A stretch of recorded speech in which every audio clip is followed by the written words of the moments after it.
Any concerns regarding security now that the police is reducing its role? Well, not necessarily. I mean, we have contracted a security company, thanks to government. They have assisted us in getting hold of a security company to sort this problem out.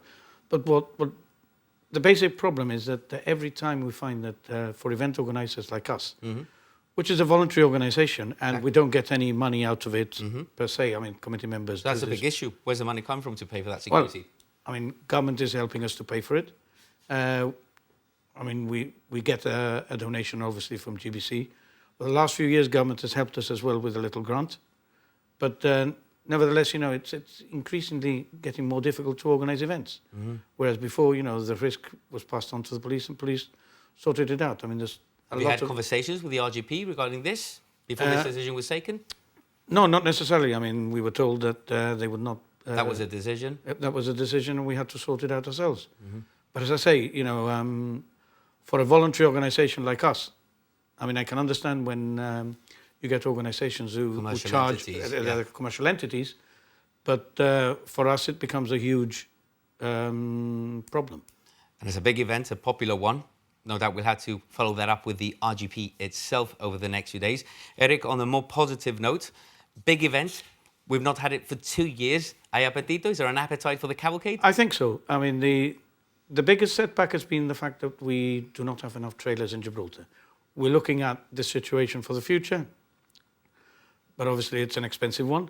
Brexit prompted any further problems bringing not trailers in? No, not necessarily.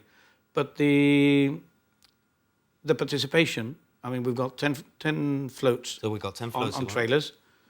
We've got 4 walking floats. We've got the Three Kings floats, 4 bands, Miss Gibraltar and the 2 princesses. So it'll be a busy one. Yeah, I mean, it's as big as what we had prior to the pandemic. But as I say, it could have been bigger. We wanted to make it bigger. Did you expect it bigger? Well, the thing is, we expected it to a certain extent, but we didn't have enough trailers to go around. I mean, we are ever so thankful to the local transport companies who provide the trailers, but nevertheless, you know, there's as much as you can go around with. And obviously we're looking at innovations in the future for that. Eric, I know you do the rounds the eve before. You've already done your rounds.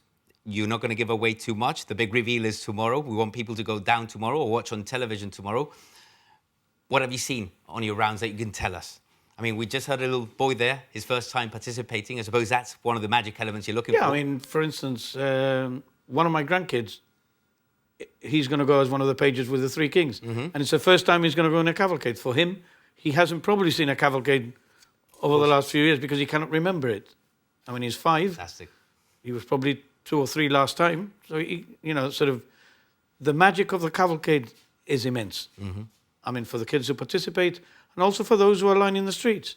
Because, I mean, let's also realise that there's not only the youngsters that enjoy the cavalcade, but the not so young as well, you know. And I think there is a lot of magic in the air during the cavalcade.